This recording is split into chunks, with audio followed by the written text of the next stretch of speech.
Welcome to the Infill Podcast, where we interview the most interesting members of the 3D printing and maker communities, live and with audience participation. And now, here is your host, Jonathan Levy. Hello, and welcome, friends, to the Infill Podcast, where we now have good audio, thanks to all of you who gave me wonderful feedback about my mic levels. On to today's guest. I'm really excited, you guys. This was the hardest guest to get out of any guest we've ever had. And it's not because he's not a friendly, wonderful guy. His inbox, as I found out, is so overloaded. I told him I need to give my assistant Leslie a huge raise because she managed to get a hold of him. You guys know him as Uncle Jessy, but our first fun fact of the day, actually, he has a real name, and it is Clayton. Clayton, welcome to the show, my friend. How are you?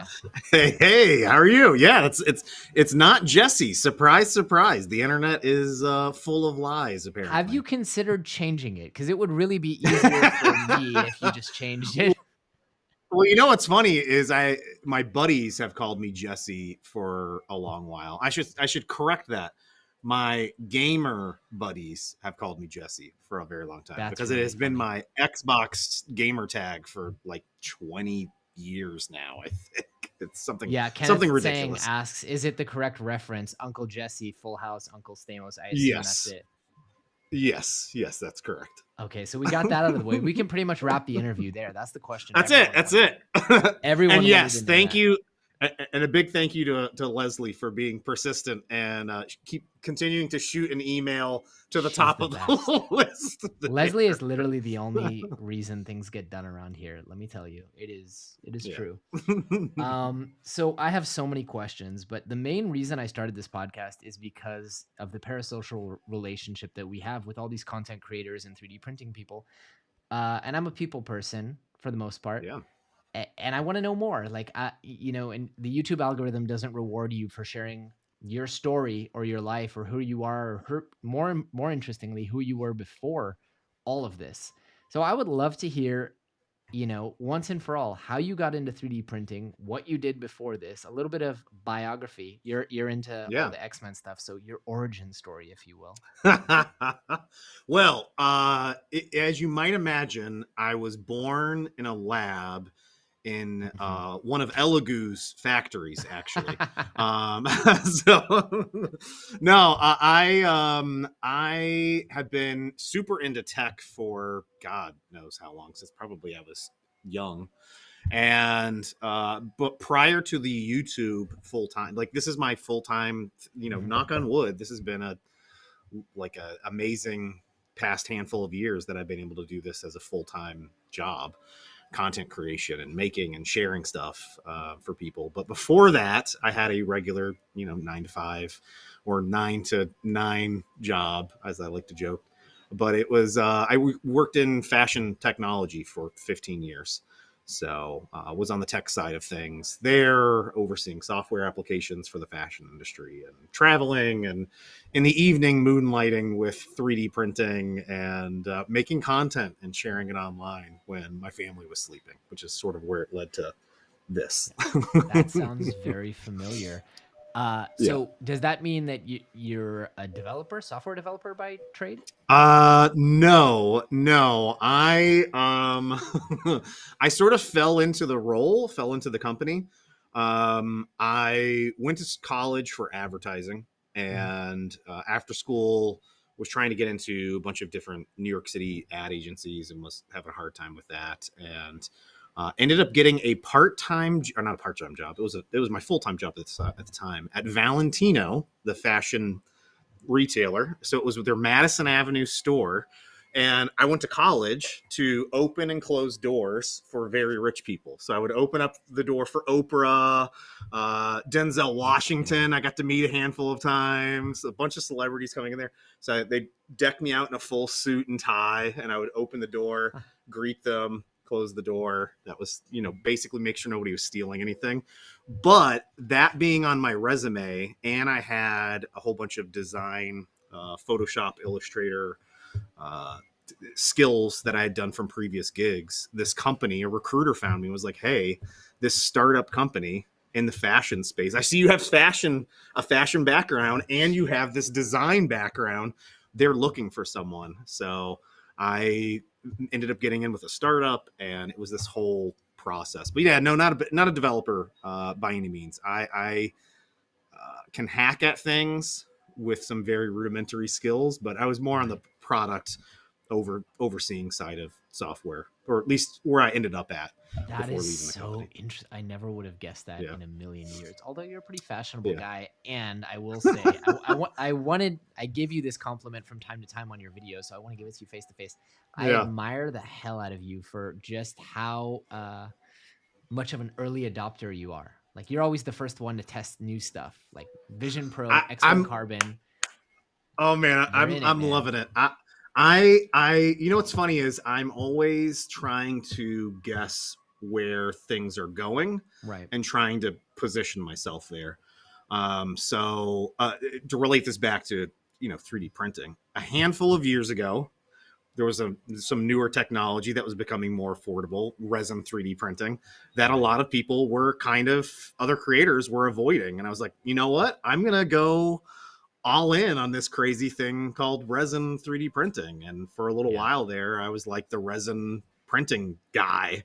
And so it's like, and then you saw so many other companies adopting resin 3D printing, and the technology is like, it's wildly improved over the years and become more affordable. But it's the same concept, like Vision Pro. I'm like, oh man, I got to get my hands on the Vision Pro, see what we can do with this thing. How can we use this in the 3D space? How are people going to be developing software for this that we can eventually, improve what we're doing on our end of things? Totally.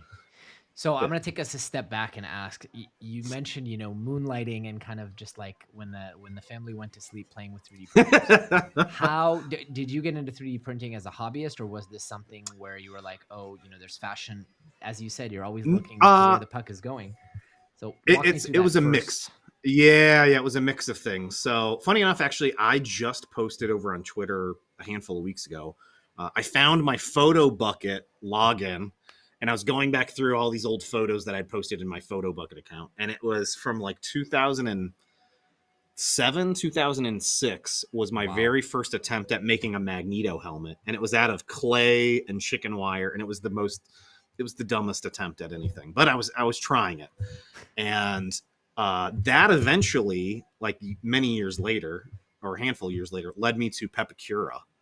So that's where I sort of started dipping my hands into the making aspect of things, and realizing I could make a Magneto helmet using paper and Bondo and all these other tools. And then the invention of 3D printing, or at least my introduction to 3D printing, finding that online, I was like, man, I got to get my hands on one of these. And funny enough, through my job in fashion, we had a company that was using 3D printers to prototype buttons and buckles. Right. So we ended up buying a 3D printer, and that was my first introduction to 3D printing. I was like, all right, I'm buying one of these. I'm getting one of these 3D printers. And it was the MakerBot Mini. What machine was that at the business, and what machine was that for you? It was both MakerBot Minis. So, because that's what I was familiar with. And at the time, it was like, I knew, you had to build a 3D printer, and I'm not a technical person. I admit it took me like 4 days to assemble my Prusa XL, and it was painful.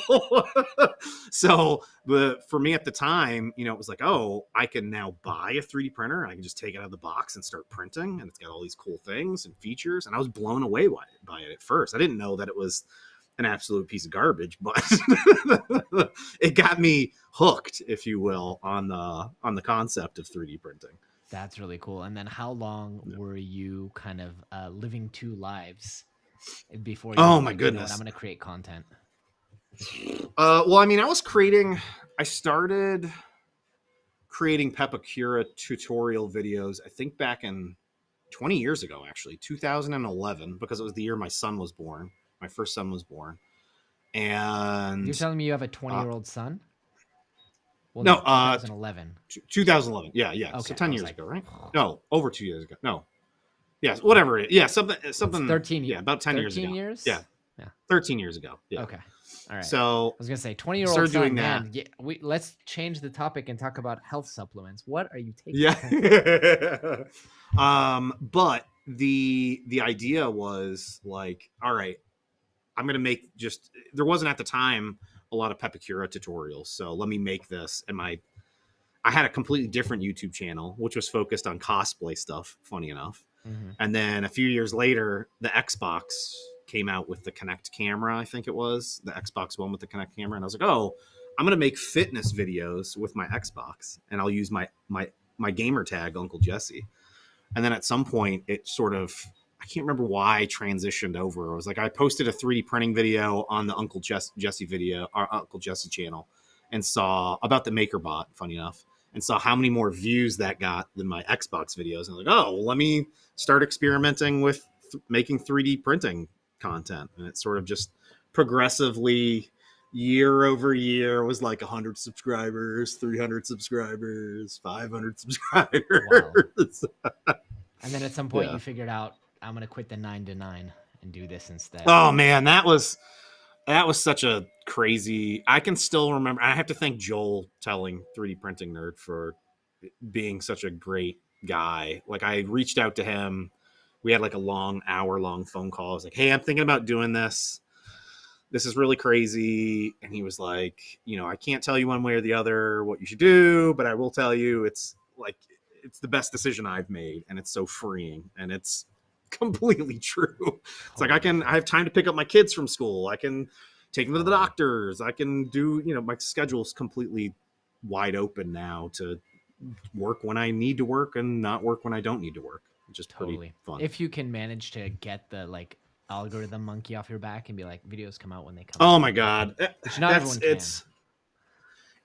That's the big draw. I don't know how other creators aren't sucked into the, all right, how's my video performing? It drives me nuts. Like, I hate looking at YouTube.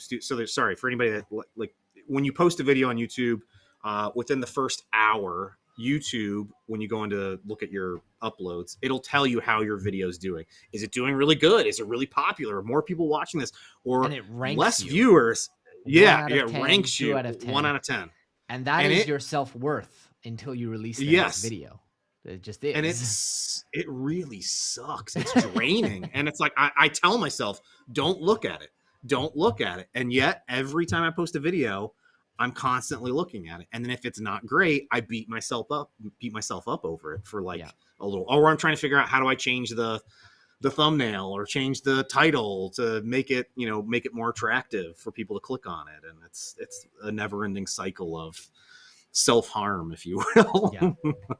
I gotta say that this whole, I don't want to take the conversation to a kind of heavy place, but the war here was an eye opener for me because I was chasing the algorithm, and I mean, I'm dead focused on growing the channel, right? Still, but I kind of realized. Oh, by the way, congrats! You're very close to the that major. I'm not quite nipping at your milestone. Heels, but thank you. Yeah, I'll take it. You never know. The whole October 7th thing was a wake-up call for me, and I was just like, life is too short to be stressed and rushing my kids to daycare because I want to get a video out. It's just too short. Yeah. And I haven't gone back. A 1,000% true. And plus, if anybody's listening and you have kids and they're still little, spend as much time as you humanly possibly can. It breaks it doesn't break my heart, but it's the oddest thing now that I'll see pictures of my kids and they were so little and now they're big and grown, and I'm like, what happened to the little kid that was so excited for Spider-Man trailer? And they're still excited for that, but not as excited. That's a whole topic that I want to get into at some point, not on this podcast, but just I feel like I'm gonna mourn the loss of my kid's childhood because it's so precious. Let me tell you, the craziest thing to me is my oldest son is pretty much flat out said, I'm not interested in Legos or action figures or anything like that. He'll take books. He'll take video game still or gift cards, but he's like not interested in the kids stuff. Like, no, I still need you to be that small child. I love going in the toy aisle and looking for, oh, they might like this. Totally. Okay, so let me bring us back just to, you Yeah. start with FDM, you start making content. What was this kind of, I guess, turning point? You made it sound like going into resin was a real turning point for you and for the channel, but how I guess a better way to phrase this question, take me at a high level from then to now. Let's see. Then to now is what I feel like a lot of people don't hear about is lots of grinding, lots of making content and continuing to make content regardless if it performed well or didn't perform well. And just moving on to one project to the next. But I would say, that journey for me, even from like, so you're getting really close to the 100,000 milestone, and that's a major, awesome milestone to hit. And it's still very impactful for me. I still can't quantify why, but for me, when I hit 20,000 subscribers, I vividly remember staying up late into the night to like see it roll over from 19 to 20K, and was the biggest factor for me. And I think maybe it was because I knew once I hit 20, then I can get to 50. Then if I get to 50, I can get to 80 to 100, etc. But the time frame, it took a very long time at the time for me to get there. And what's awesome now is I feel like the maker community is still young. There's still so many people. There's still a huge opportunity for people to get out there and make content and make a name for themselves and make really innovative content and share it with people, whether it's YouTube or TikTok or Instagram, or maybe it's a new platform that's I haven't seen yet. Yeah, it was a year and a half, maybe a little bit more, that I put a tweet up and I was like, I'm thinking of doing a 3D printing channel, but I'm intimidated by the production quality of guys like, and I tagged Stefan. He was like, just do it. We all started somewhere. And I was like, yeah, you know what? I will just do it. A year and a half is not a long time. And I think this has been sustainable for me as a business, maybe not at the lifestyle like I have living in the most expensive city in the world, but it's been sustainable for me for 6 months at least. So a year to build up a sustainable business is pretty decent in startup terms. I mean, it would be that's amazing. incredible. That's honestly incredible. And I mean the time frame at which people like yourself can grow is really wild to me as well. I mean, even if it's, there's so many with the rise, especially of like the vertical content, it's so cool that people can just take their phone now and literally record straight from the phone, no special lighting, no special audio, and build a community, build an audience. I mean, like looking at It's Boy in Space, Filament Stories. Oh, some of the short form content people, JJ Shankles, like these people have built huge channels in much less time. It's by the way, do you script out all your stuff? Oh, hell yeah. Do you script out all your videos? Scripted out and telepromptered. But I come from 10 years of content creation. Nada. I don't script anything. I might have, I'll tell you what I have is I have a note file that has, here's the details on the 3D printer, the pricing, the build volume, some key features, and print times. Like here's who modeled it and here's how long it took to print. And maybe what layer I printed it. Do you do your and then own it's all editing, just though? Like, yes, I do all my own editing. So you do the work on the back end. I do the work on the front end, and then I hand the script to my editor with line by line by line. Like, this is what I want here. This is what I want here. Zoom in on my face here. So I have to have scripts. That's great. That's a whole a decade ago. Yeah. But it's a whole thing. Like there's trade-offs I've come to realize. Like I spend probably less time upfront recording my videos than you do, but I spend more time on the back half when it comes to editing because you have to. I'm throwing together clips and it's I have to put it together in a story, and a lot of times it's not sequentially shot my videos, so I'll go and do something. Oh, I don't really like this. Let me go back and add something, and my wife will be like, "Hey, why have you been wearing the same outfit for the past 3 days? And I'm like, oh, I gotta have continuity between my videos. That's funny. So, I I've was like, does started just anybody leaving notice those this? clothes No. at the office. I've seriously considered that. I 3D printed a whole bunch of Yeah. racks, hangers, but I've never bothered with it so far. I love that idea though. Really cool. So 20K was a big milestone for you. How big was the channel when you went full time, by the way? Oh man, you think I'd know this? I think I'm pretty sure I was over 100K. Yeah. I want to say I was maybe approaching 200. Yeah, I might have been approaching 200 or maybe slightly. I'd have to really think. Honestly, it's been such a whirlwind the past few years, and it also fell in place during COVID, which was crazy, which is the other, scare factor of this. I was like, am I really going to do this? Leave my job in the middle of this? Like, it was during COVID that you left your job? Yeah. And what's even crazier you were is full-time for like 10 years now. No. So no, it's just the past handful of years. What's even crazier is not the best thing. This is a horrible thing. I loved my old company for the most part. The day that I was submitting my resignation letter to my boss was the same day the company announced that we were being acquired by our biggest competitor. So they went into a panic mode of me leaving because they knew other management and other employees would start freaking out that, all right, Clay's leaving. They just announced that we're getting acquired and Clay's leaving. We all need to be worried. Oh my gosh. That's crazy. Did that negatively impact you? I mean, would sticking around have been a good thing for you given the acquisition, or it was just more transition that you didn't have to deal with? It potentially, in all openness, they did try to keep me on for another 6 months, but I knew that was like, they were like, we can keep you on for 6 months part-time. I knew that wasn't going to be, it was going to be 6 months full-time. 6 months would have turned into 9 months to a year. And I really needed to dedicate, if I wanted to build more content and actually be able to spend time with my family and sleep, then I needed to sever that tie. Good for you, man. I often say, and I've never had, so I should point out, I've never had a real job, like ever. I've never earned a paycheck that I didn't sign myself. Wow, congratulate. That's very cool. I'm unemployable. I mean, it's very cool, but also like it's not like I didn't try to get a job at Togo's. I was told I'm not Togo's material. What's Togo's for us on the stateside?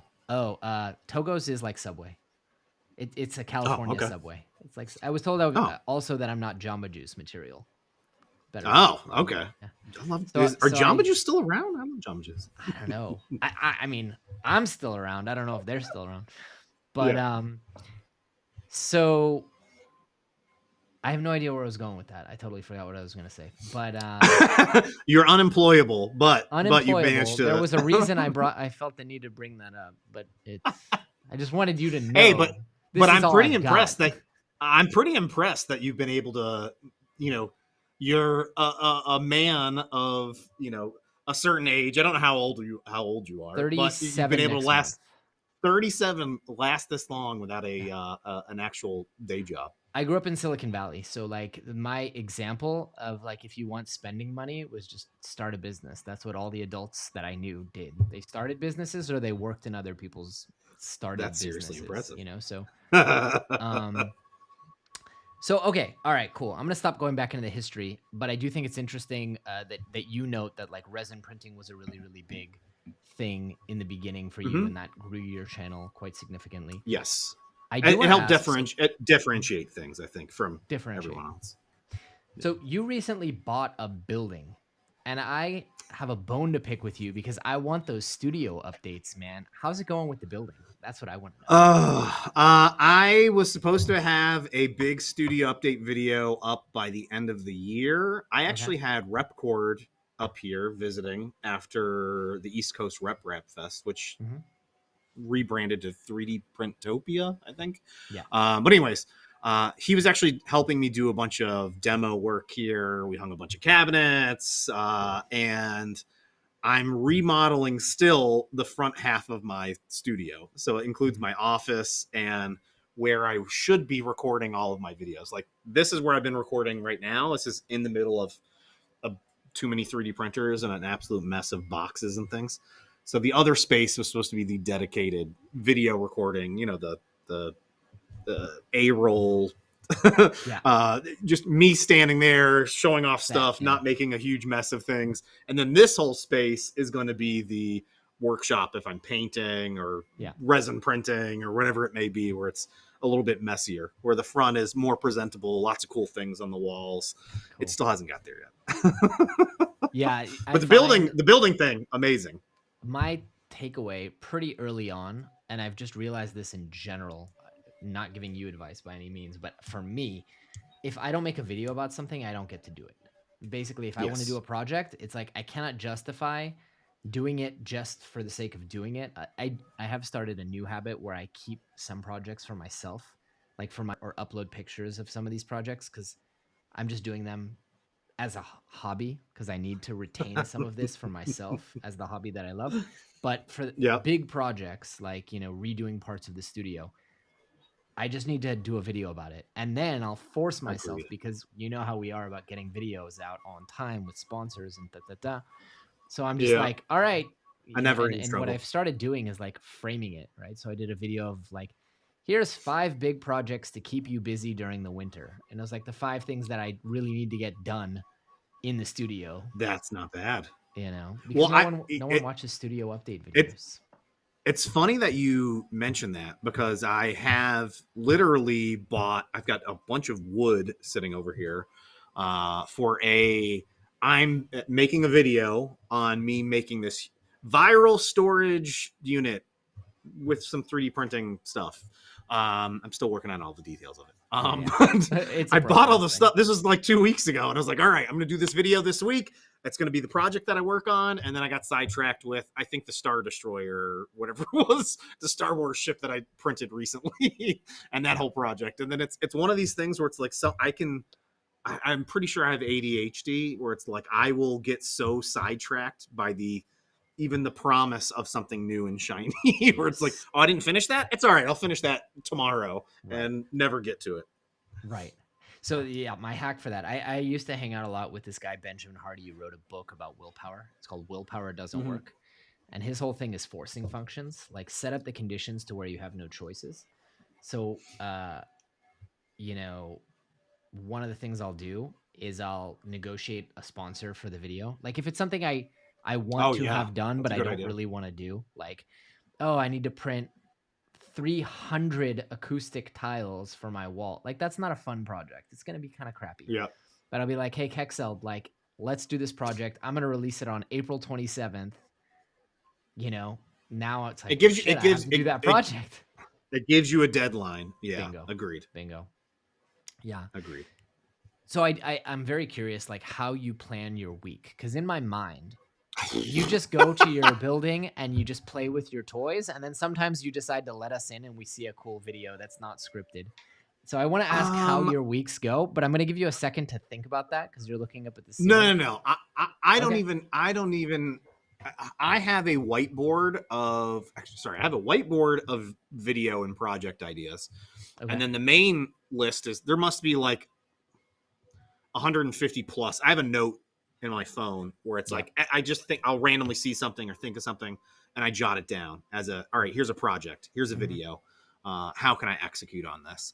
And that's more or less how I structure things. Or I feel like part of my job is to sit online and surf the internet for what other people are creating or what other people are designing, and help try and showcase that. And how can I help bring that to life? How can I help bring showcase a designer or their new file, and make content around that. A lot of times that's what's driving. Like I've got a video that I'm shooting this morning and wrapping up the prints on between today and tomorrow, hopefully for this weekend, because it's one of these things where, again, I was already working on another project, but I got super excited by something I saw online, and I was like, I'm dropping everything. let me free up these printers and start working on this other project because I am a super nerdy, I love action figures and video games and cartoons and whatnot. Yeah. I was like, hey, this hits all of my like trigger points, not trigger points, but all of my likes. So let's shelve this other project that was cool, but not as cool as this. And then we'll go back to that. That's really essentially how every week goes, which is why there's like 18 to 40 unfinished projects. Yeah. So anywhere it's off what to the side of what this I clean envisioned. spray. It's like you go to your big boy playground, you play with your fun toys and make toys. Yep. And then once in a while, a video comes out of it. I mean, you're living the dream. That's kind of what I've started doing now. I've tried my best. And my wife is surprisingly loves that I have this space because all of my stuff was overtaking the house. Yes. Which, I've tried to explain to other people that are in content creation, like tech content creation. They're like, oh, I've got 20 laptops laying around that I've been doing reviews of. And I was like, that's like what, a stack in a box? I was like, it's not the same as 20 3D printers that take up a whole bedroom. Right. So I was like, I gotta figure out where I can put these things so I can actually have my mom come here and visit and sleep somewhere. Right. Same. Totally same. I do have to really quickly thank our sponsor, but I want to come back on that just before I forget. So you guys know who the sponsor is. Every single week we have them. Let me pull them up. That's not it. That's my personal calendar. Don't look at that. It's PCBWay. Let me just talk about PCBWay for a minute. So that's, again, my personal calendar. Now you know it's live. All right. So PCBWay, you guys know the deal. They do everything, not just industrial scale PCB manufacturing, but also 3D printing at an industrial scale, whether that's metal 3D printing, SLA, MDF, MJF, injection molding, really anything. PCBWay has you covered. Whether you need one piece or you need a million pieces, they will hook you up. They have great pricing, fast turnaround, and they're just wonderful. So make sure to check them out because they support us. And we lost Clayton, but I think we're back. All right. Cool. Lost you for a second. Somewhere after uploading my personal calendar, which I have no idea what I just exposed to the entire world. I think you booted me. You said, I saw some comments that said, this is by far the worst guest I've ever had on the podcast. So I'm booting him mid Admiral. Yeah. Okay, perfect.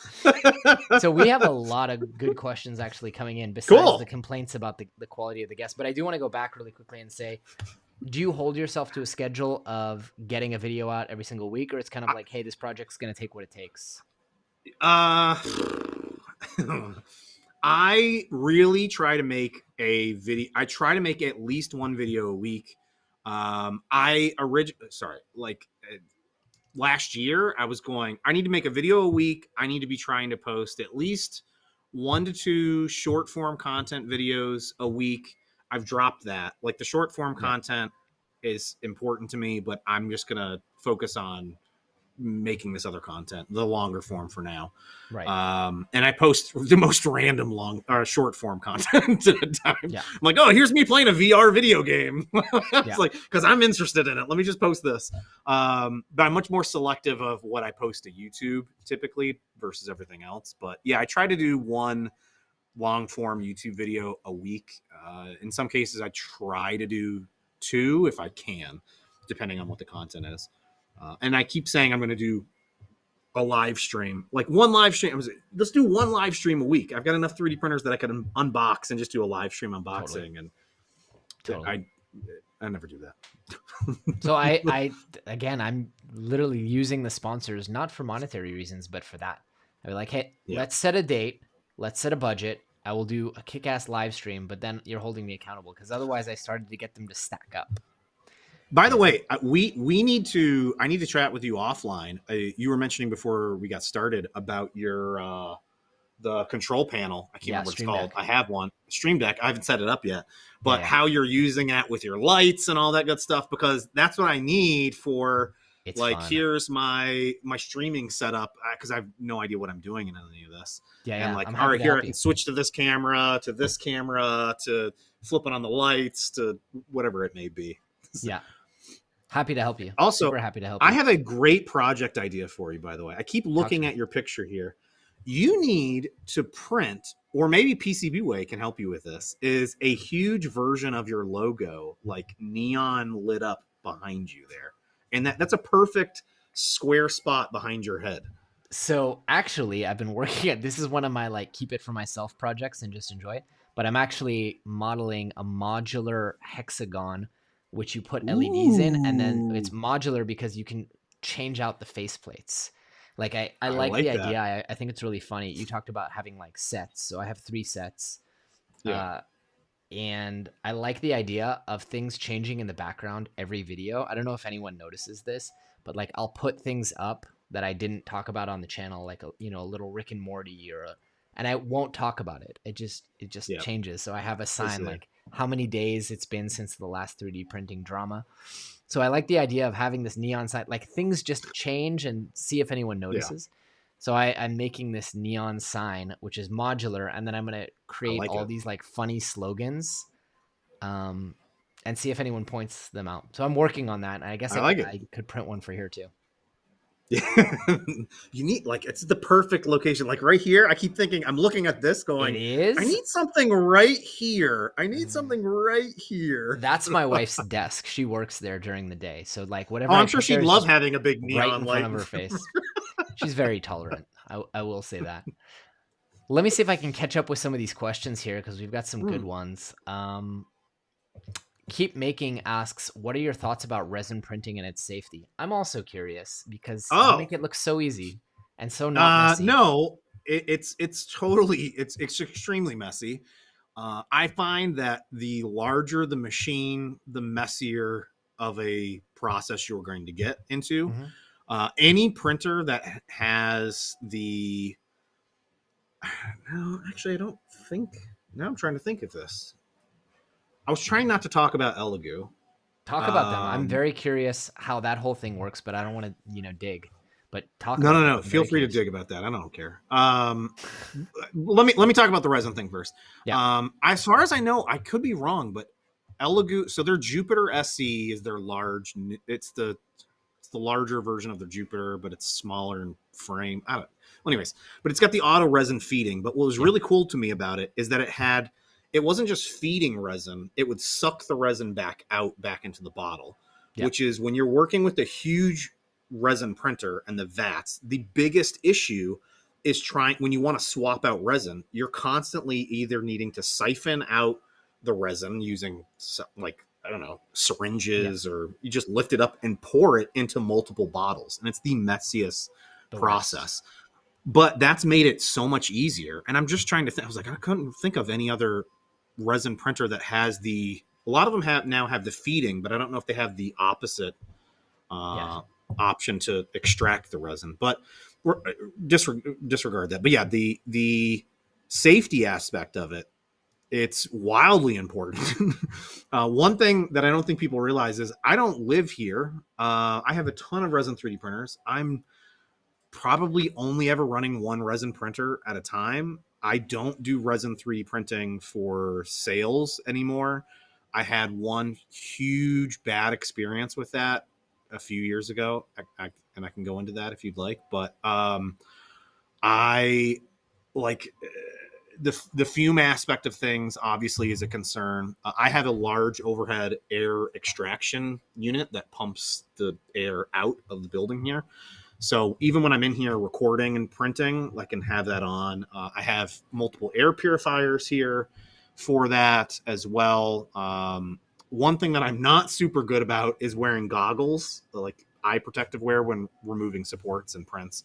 So I know people like to ding me for that. I have considered buying one of those like those crazy expensive PPE face mask, oxygen I things. I got think one. Evan and It's Caitlin use awesome. it. I And got it's like one that yeah, does the whole thing. It's so great, and I yeah, use it so much more than goggles because it's like all in one. yeah. That's, I was going, oh, that makes, like, I understand why they spent the money on that for recording video, and they work with, not 3D printing resin, but resin typically. And you can see their faces and their reactions and whatnot. So I was like, oh man, I might look into investing in one. They're insanely expensive. Oh, the one Almost I as got expensive as doesn't the do Vision Pro. oxygen. It's literally Oh, just it's like the thing with full face instead of here. oh, nice. I'll I have to showed look it in into a that. Yeah, the recent only one. video. Yeah, the only one that I've seen is one that there's, and it's like $2,000 or something like that. It's insane, but it's got the whole oxygen. It's got a tank that you wear with it or backpack. It's pretty wild. But yeah, that's still a big concern. My wife hated that I was doing resin in the house. I was trying to do that when no one was in the house, like when the kids were at school. If I was printing anything, obviously it's harder for some of those larger projects. But it's you got to be really careful with the resin stuff. But Yeah. to circle back to the resin topic of me, so I had this grand idea when the 3D printed dragons were wildly popular. I was like, oh man, I can print and sell resin dragons, and I can print one in like 30 minutes compared to 6 hours on a resin 3D printer. Right. And so I sold a ton of these resin dragons, and then realized I now have to print and clean like hundreds of resin dragons. Right. It was the biggest nightmare ever. And then shipping them, and they would break, and shipping, and I'd have to refund or send a new one. I was like, I'm never doing this again. Maybe not with something as complex as the articulating dragons in resin. I can only imagine. Yeah. Someone actually asked, do you still run a print farm? And if so, how's that going? I have scaled mine drastically back. I've had a few really good. I've actually made videos, I think, on some really good progress I had with print sales. I just scaled it back. It was so time consuming for me, and the one aspect I feel like people don't take into consideration is the fulfillment of the orders. Like sitting there packaging up orders, printing the label, putting on the labels, taping everything up, and then dealing with the back and forth with customers is it can be time consuming, especially if you want to keep your shop in good standing with something like Etsy. So I scaled it back. I still do it, but not nearly as much. And I've actually sold off a good number of my Neptune 2s that I had. I think I had 12 of them at one point. Oh, wow. Yeah. Wow. I've actually, that my issue was more just generally kind of issues with shipping and Israel Post and them closing branches all the time and it being expensive. Well, yeah. I stopped internationally shipping orders altogether over a year ago, I think, because I just ran into so many issues where it was I'd ship something and it would take over a month for it to get there, and then they would put in a claim and they'd get a refund, and then the order would show, and I'd be out of the money, and they still got the product. Right. But I will say there have been more and more services coming out now that will print for you on demand, and they integrate with Etsy. I think Slant 3D does this as well. Yeah. So I'm considering doing that. Not that I have a ton of designs, but that's a very cool. That's interesting. A cool option. Yeah. The one thing I haven't been action is actually I started setting it up and I didn't publish it. Is setting up. I have files that I've designed and starting to release those as a tier option for people, like on printables, as a printables club. That if they wanted to print them and sell them, then they can do that, because I get emails about that a good bit with some of my designs. Yeah, if they I think can sell. You and I have both transitioned into just focusing more and more on actually creating the content. Like I made these designs and was selling them before I even had a YouTube channel, and it was really cool to make a little bit of money off 3D printing. But now it's like my whole day job is 3D printing. I don't need to sell the prints to make a living out of it. Fortunately, we're both blessed in that we can, talk about printers, and YouTube AdSense pays for it, to where it's just not economical really to actually sell the printed parts themselves, but it's really cool to be able to sell the model. I will say, like, Ben over It's Boy in Space has inspired me more than a few times, where it's like, man, I see him. He's like, I'll text him, He's like, man, I sold like 10,000. No, I'm making up something. It probably wasn't 10,000. He's like, I sold like 10,000 of these prints, and he's got like a bunch of bamboo multicolored prints going at one time, where he's printing 20 of whatever it may be at a time, and then what's pretty cool is he's printing them at a scale that you can print them in bulk and multicolor, and it still uses the same amount of waste, and then is pricing them at an affordable price point that people can jump in there. So he's selling a ton of them. I should. I don't know. This was probably a year ago. I was just thinking of him randomly about that. I don't know if he's still doing that. I should get him on the show. We chatted for a few minutes in China, of all places, but then we just kind of ran off and did our own things. I owe you some. You wanted to turn the interview around and talk to me about the positron, so I want to. Yes. Oh my goodness. I get into, because I want to talk to you about all your favorite printers. Since I have the biggest question that I don't think you covered in your video. And by the way, if you didn't see, Jonathan posted a video on the positron today, which I have been drooling over for like the past year, wanting to make one of those. So I'm excited that LDO's like getting close to gearing up to releasing it as a printable kit. Yeah. My question was, so you showed it in the case, and it still folds up. When it's still folded up, and you said you'd still recommend it in the case because of the glass bed and everything, which I understand, but does it still fit in a filament box, or is it too big for a filament box? The case is massive. Look at this. No, not the case, but the printer. It still fits. Yeah, I put it in that footage of the Polymaker box was me folding it up. It still fits. Okay. But there's a caveat, which is the power cord, maybe the screen will fit, but the power block, at least on this, is massive. And I don't think that's going to fit in the filament box. Well, but that's I mean, I'm okay with that. It's here. Let's I didn't get a lot of B-roll. But those type of things, mm-hmm. it's so cool to me. And I think back to, man, I used to travel like every other week. I was traveling somewhere, and to have been able to bring a printer with me would have been so cool. That is extremely cool. It's just in there. And what's really cool, like I kind of brushed it off. I was telling in our little Discord. Did they ship it like that? They did. To you? Yeah. I wasn't sure if you was laser build cut it, but it just showed up like this. But I mean, did the foam inserts, was that them or was that you? It came with all this. I'm missing one somewhere in my studio, but like it just came like that, and then it comes out. Hold on. So cool. It's so. For anybody that's not aware or listening, this is a 3D printer that unfolds but could fit in a filament box and prints upside down, which is the coolest thing, especially when you mentioned you're like the first layer inspection. I was like, yeah, that's the coolest thing, to be able to see those first layers laying down if it's actually flush. I gotta say, I expected it to be like an oddity, like a proof of concept, like a concept car. The closest analogy I can give is it's just a portable Voron. It behaves like a Voron, it prints like a Voron. It obviously doesn't print ABS like a Voron, but like, I mean, 500 millimeters per second travel speed.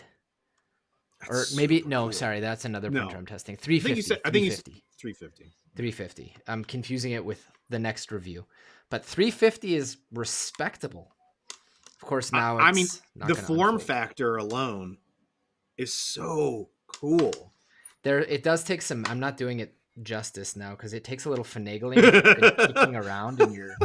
I took it on a scooter today. Note in his video, he was like, look at this. And I can put it together in like a minute and a half or something like that. Sometimes it just decides to kind of like, if you beat it around a little bit, it kind of, or I'm just being too gentle. Well, I mean, what you've shown compared to what I saw a year plus ago, it seems light years improved. Like, the problem now is I've got this little plastic piece stuck here on the extruder.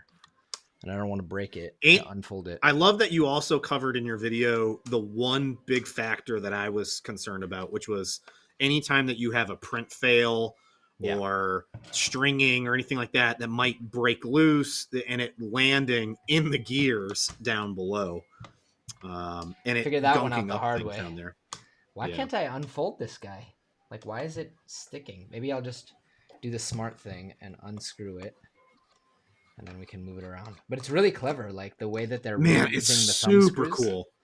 So they It's reuse the super thumb cool. screws so that you can, like, there's no wasted parts, and then just pop, just like that. Snaps that So, on. video idea for you. You had mentioned the scooter. Yeah. Please tell me you have like a portable power bank that you can run that off. I'm trying to get like, Anchor Solix to sponsor a video for that reason. to strap it to the back and ride around and print something. I am actively. I told my agency that I just signed up with. I was like, you guys, like, I have this. I'm the only one who has it. You got to get Anchor to sponsor a video and send me some power banks. I tried to. I did a video on a e-bike last July, I think June or July, and I was trying to get Anchor to provide a bank that I was like, all right, I could like 3D print a basket on the back and the printer could be sitting in that. But I was like, where the heck am I going to put the power bank? I was like, I don't know. I'll figure this out. But like, that was the idea. I was like, oh man, but that's so small that you could literally be riding around and it printing. I was just thinking about bringing the bike out to a remote location and having it powered and printing somewhere. But you could literally be riding around and printing somewhere. It's pretty wild. The first thing I did when I got it, I was like, because the Cybertruck has like a full 220 volt. I was like, please tell me the Model Y has a 220 in the back, and that's like my video. It doesn't. No, you're also a Model Y guy. I could have informed you of that one. You can run a Prusa Mini. That's so far the only machine that I've been able to get to fully run. Wait, was it a Prusa Mini? Or was it the A1 Mini? I think I've had the Prusa Mini and maybe the A1 Mini both running in the back of my Model Y. Through the little cigarette adapter, power adapter back there. That's really cool. Yeah. So maybe I can do that. What, you just go from 12 volt and then you convert? I just had a power. I had a power inverter that I had plugged into it so that I could plug the printer directly into it. And I didn't know the amperage would be high enough. It was as long as you're not printing too hot. I think it was.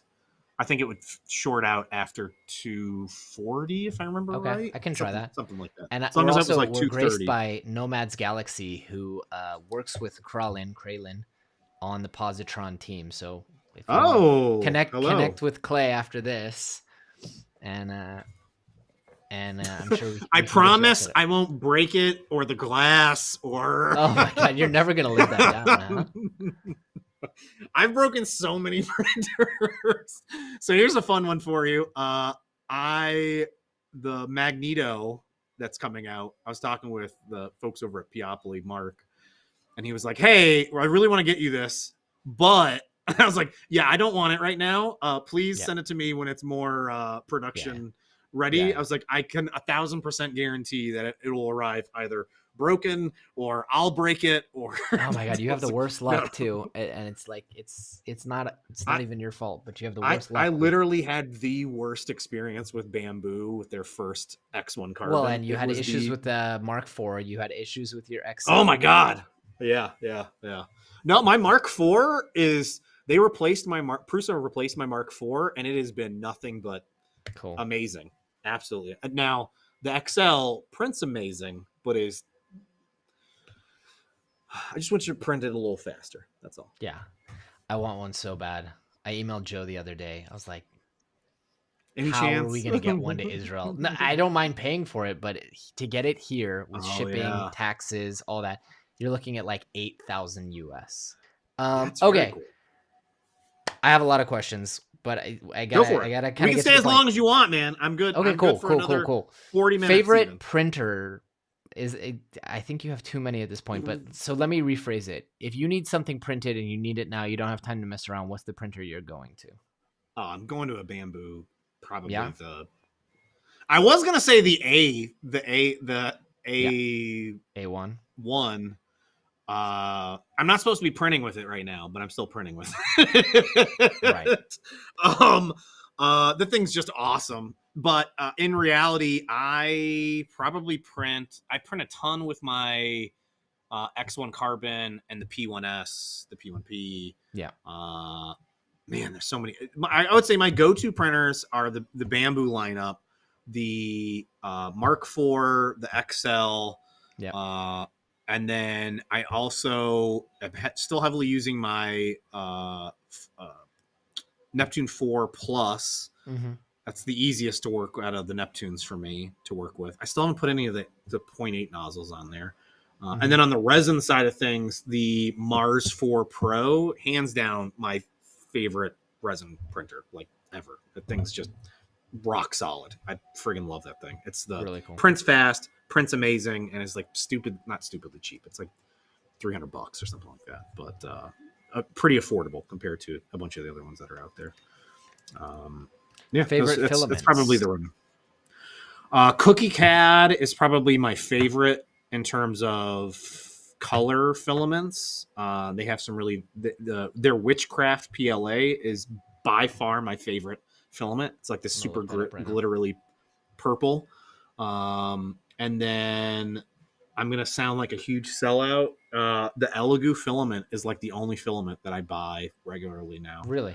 I'm surprised they have you buy it. This sounds very entitled, but they will gladly send me tons of Elegoo filament. But as I mentioned, I still print and sell things, not at the volume that I was doing. That filament runs so well on the Bamboo printers and is like, especially if you can get the bulk order options, so much cheaper. And then I can use the same Bamboo fast PLA profile settings. I don't have to use the generic PLA. And it prints so clean. I saw someone asking about modeling. Am I into 3D modeling? I am trying my best to get more into 3D modeling. My skills are very basic. I am a huge fan of anything on the iPad that I can 3D model with. So Nomad Sculpt, which is sort of like ZBrush. ZBrush is releasing their own their own iPad app later this year. I'm excited to check that. I'll definitely be checking that out. I did some ZBrush tutorials. I've played around with it. I constantly forget how to use it. Blender, I've done some basic things with, and I can forget how to use it because I stopped using it. Shaper 3D is probably the other the CAD-based app that I use the most. Right. Which is sort of like Fusion. Tutorials on that. Yeah.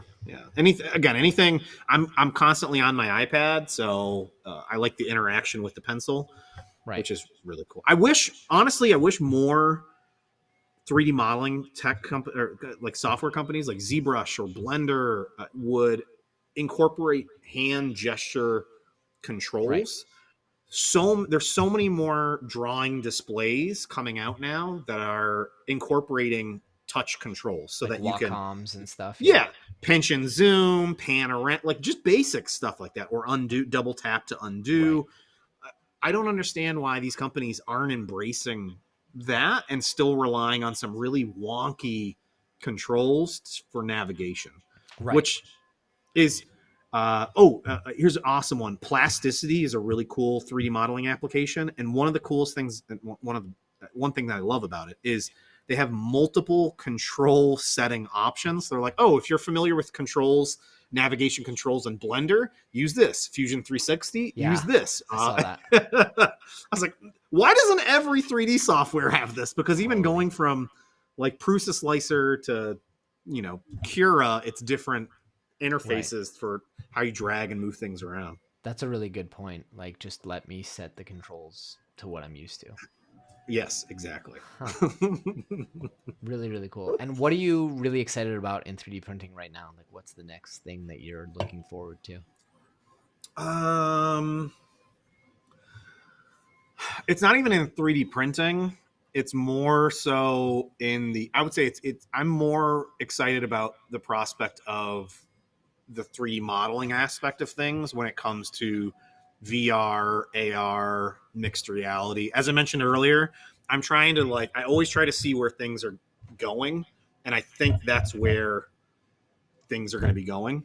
Yeah. So being able to interact more with 3D objects, which is why I invested in an Apple Vision Pro. I was very excited to see Shaper 3D posted a little teaser for how you can now model on your computer and see a live feed of it in the headset, which is really cool, and potentially look around with it. But those sort of things, I think, are what's going to be like that's what's really going to help either move things forward or bring more people into it. It certainly makes it much more accessible and easy for me to grasp. Yeah. Things like Gravity Sketch or even Adobe's 3D modeling, 3D model, Substance 3D Modeler for VR is so wild to be able to grab the object, pull it into you, rotate it around, sculpt on it, zoom it back out, smooth it Next out, level. and then you're constantly like, it's just this, it seems so much more fluid and native to Next level. Of how you're going to. You make a good point. Like, I think I'm all trackpads everywhere. Like, I don't have a mouse. Yeah. I don't use it. I spend it's probably about 70% of the time that I'm designing something, just repositioning my view. Like, zooming in, zooming out, twisting, tilting, panning. It's probably 70% of the time just trying to get to the exact point that I can under the little, to actually be able to make the change that I want. And if I could just manipulate it.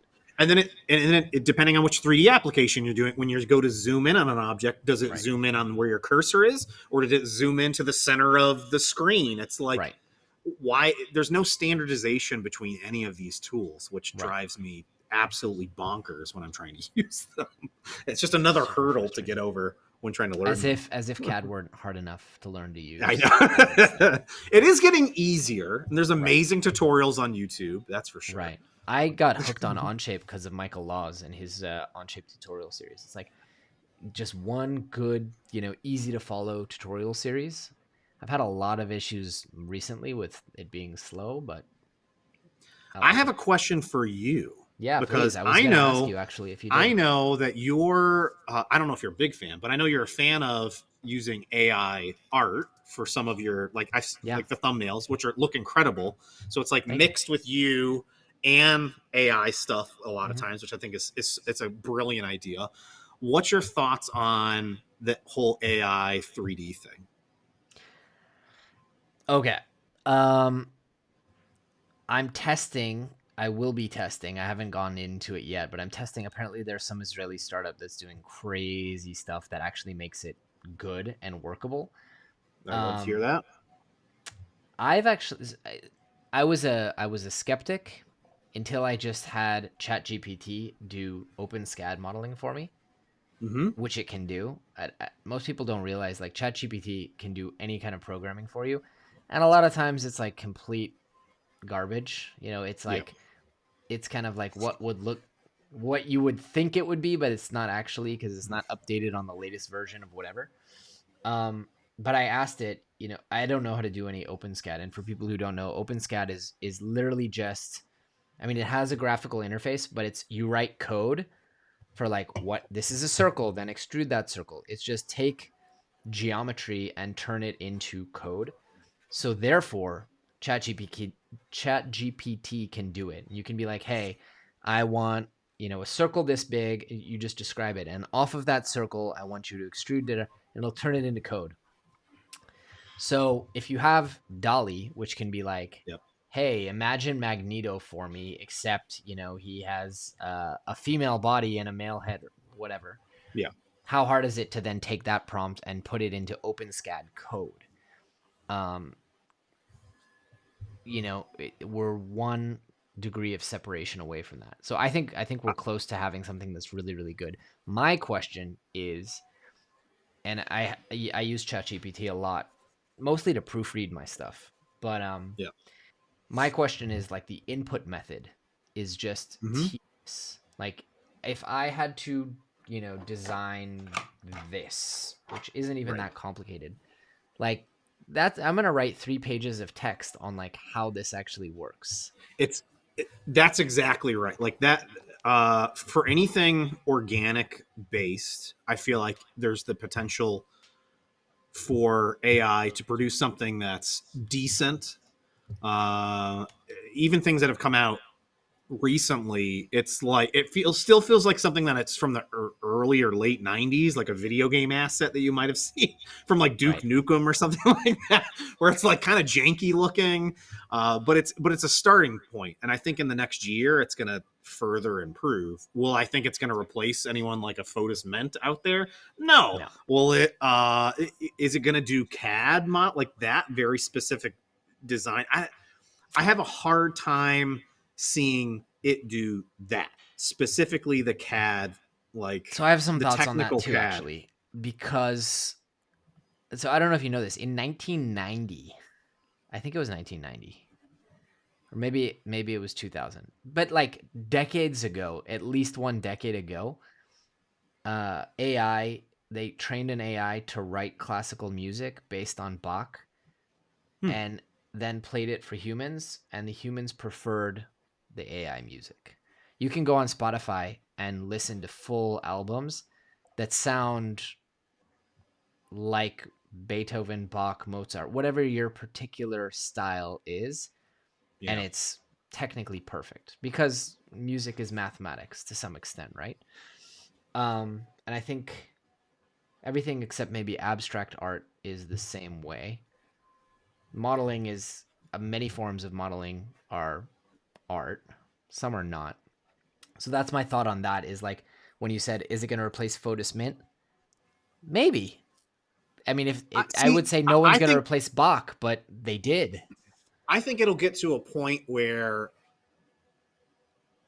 could still produce something. Yes, like maybe not now, maybe not a year from now. It might take a few years. It's probably going to be faster than even I'm considering that it's going to happen, because it's progressed.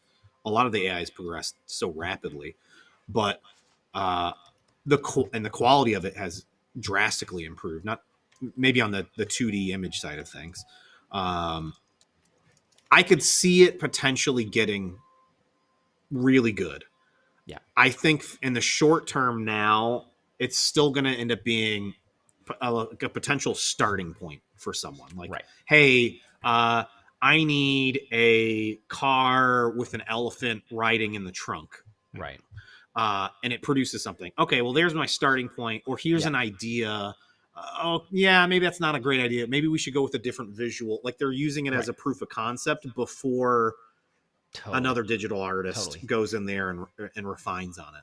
Totally. And But then, oh, sorry, go who ahead. knows? It's like, yeah, but like, who knows 5 years from now what kind of crazy stuff this could potentially Totally. output. And then for the functional parts, I think ultimately what's going to happen is, yeah, describing exactly this and the dimensions that I want, not practical. But the step beyond that, which is saying, like, I have this challenge. This is a case for my Stream Deck, right? Like, I have a Stream Deck. These are the dimensions. Design a case, and then it just does it all for you, because that's really what AI can do, right? Like, I'll tell it those thumbnails that you mentioned. I'll be like, usually what I'll do is I'll only use an AI thumbnail if I really don't know what the thumbnail could possibly be, right? So I had a Mm-hmm. video about like the top 12 YouTubers you don't know about in the 3D Yeah. printing space. Like, what do you do the thumbnail? So I asked it, and it gave me like 5 ideas, and I was like, all right, make thumbnails for it. Um, it's more about like taking that step back, as opposed to like, here's exactly what I want, and being like, here's the challenge, go. Yeah. Yeah, that's true. That's true. And seeing what it can produce. I mean, that's Right. I'll use it when I'm making my thumbnails. I will go into, now Photoshop has it integrated in. I'm like, oh, I don't like this off to the side. I'll select that and Really? say, see what it comes up with. Like, I always select it and then just see what it comes up with on its own. And then it gives me a few options, and then I can choose from those. Or I'll type in a prompt and it'll come up with something. And it's That's funny, cool. like I've done no one, I don't think anyone's mentioned it, but in a handful of my videos, I've put in there as like a fun little thing, man hiding in corner. And so like there's like in the there might be like a little like a little Yeah. aspect of someone peeking around a corner here, Yeah. or whatever it I have an might be. orangutan in my current thumbnail from today's video, so I dig that. But most of my thumbnails are humans still. I Yeah. have 2 different Yeah. designers that I work with who do phenomenal art. DJS Pro has a question that I also want to Yeah. know, which is, I let go of my Comgrow T500 because I had a pre-production unit Okay. and it had problems. But I really need a big print, that big of a printer, Yeah. or bigger. Like, I've become accustomed. Any updates on the Orange Storm Giga? I'm hoping to have my hands on it by the end of this month. I was No, supposed to have my really? hands on it by the end of last month, and then I was supposed to have my hands on it by the end of December. Oh man. So I had heard someone in the UK EU area was potentially going to be getting one before me, just because it's closer proximity to them. I mean, Shipping we're wise, even closer than the UK here in Israel. I'm like really close. I'm basically in Asia. So in case anything with I think they're still working on the final design and then how it's going to be packaged and all that. So I'm not entirely sure how it was going to be shipped to me. My big call out to them was like, they told me in advance of it being released. I heard that it was coming, and I was like, hey, this is just my 2 cents. No one is going to want to buy this. Like, no one's going to want to buy this huge Just tell 3D it printer. straight. I was like, this is great. I was like, it's cool that you guys are doing this. I think it's fantastic. No one's going to want to buy this gigantic 3D printer. It's not going to be able to fit anywhere. And then I was completely wrong. I mean, it's great for me. I have a huge space, or if you have like space in your garage. So bad. But the other thing that I was harping on them out, I was like, you have to. I was like, I will flip out if there is not a larger than 0.4 nozzle involved. Oh my God, are you kidding me? Yeah. Here's the other thing. I have an idea. So I'm only like loosely in contact with them, and I think you're very much in contact with them on a regular basis. It's the where to store it thing is so simple. So simple. Allow me, so the screen right now is kind of, what's it called? Protruding from the top. Yep. Allow me, like, make it strong enough, which it seems to be, to just put a board over it. Tabletop. And it could be a standing desk. It becomes a massive workbench. That's simple as that. Cool like my current workbench, I just put some thick butcher block on 3D printer ideas upcoming. So a workbench for your. No, but my workbench, like that I don't film on, is 120 by 120. It's about as big as this. If I can, and I think it can support the weight. Also, adding more weight to it is just going to make it more stable. Like if I can just run some boards across it, or like a very large butcher block, countertops from IKEA you can buy in 1.5 meter increments, like the bamboo ones. Like it's no longer a storage issue in any workshop whatsoever. Like anyone who has a workshop. If you're, it just becomes something that's. Yeah. I love that idea. That's what I'm gonna do. Utilizes if I get my hands on one, that's exactly. Especially the vertical. Do. You're utilizing more of that vertical space above it. That's probably just going to be sitting. And empty. like if you're, I mean, my current, that workbench that I'm using, it's made out of basically shelves, but they're exactly 1 meter 5 centimeters, 105 centimeters tall. Okay. Which has got to be about what this is. It's big. I made a 2-scale model of it so I could like share it with people, and people could I saw that. Use their phone, their VR or whatever. And I should bring that into my other people Apple can Vision use Pro. it. Yeah. I shared it on Things and other sites where you can download it and put it on your phone and see it in your own space. How do you do, unless they build like a web app, how do you do the whole see it in AR? So, I think Things is the only site that has a view in AR on your, like if you have an Android phone or iPhone, I think works with Android. They have a button and it'll launch it for you. Okay, but I'm doing that there tomorrow. is on any of the iPhone, any of the iPhone devices, iPad, iPhone, if you export a 3D file as a USDZ file format, you can just readily share it with anybody and they can view it in the AR space. And it's okay. I'm definitely going to put that up on my Vision Pro. Like, but it's to scale, so you can see where, like, how much space is it going to take in this area of my workshop or garage or office or wherever it is that you're intending on sticking that thing. And I even modeled the 4 Neptune 4 Max build plates on there, and there's like a little benchy on it and everything. You're a legend. You're a legend. Is there anything new to know about this? I mean, I think we pretty much know everything, right? It prints up to 300 meters a second. Yeah, I think it's I mean, they finally posted 1 meter squared, but it's 800 by 800 meter tall. I think on one of the last updates, they finally posted something big, like one big. I think they printed like that Buddha really large. Yeah. So I know it's like I've told them, and I know people have been asking on the Kickstarter, can you post more, like just print stuff and share it with us so that we can see what it looks like. It's just super basic things. There's only so much I can yell at people. Just next level. Like, I don't know if you saw, I did a YouTube short. There's a company in Israel that makes massive printers. We're talking like 1.5, 2 meters by 2 meters print volume. So I did a YouTube short. I wanted to do a full video, but no one wanted to sponsor it because they're literally like, you can see Gaza from their window. So you can imagine, like, no one was really lining up to see that. Yeah. But man, they're doing cool stuff, and like 6-to-1 extruder color switch, really interesting. Impressive. But I can't fit one of those in my workshop. One of these could probably fit.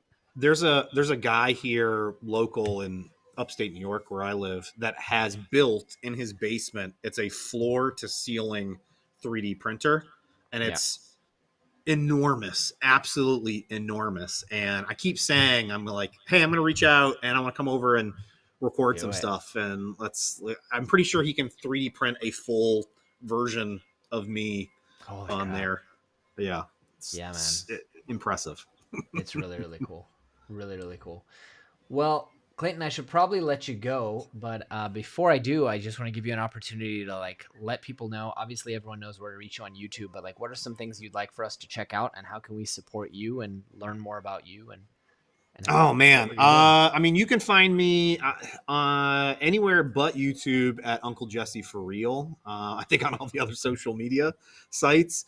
And I don't really have anything other than support your 3D artists that are out there, and go download, buy some files, sign up for a Patreon, sign up for a Printables Club or Thangs Club, and help support some of those amazing designers out there that are really making cool things and sharing cool files. I've got a video coming up this weekend, fingers crossed, on Toy Maker 3D and his amazing files that he designs on an iPad in Shaper 3D, which are just ridiculously cool action figure toys, robots. So I'm excited to be printing those and showing them off.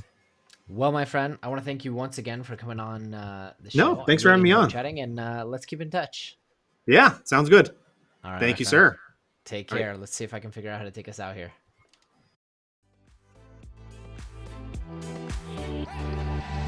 Thanks for tuning in to the Infill Podcast. For show notes or links to anything mentioned in today's episode, visit thenextlayer.com.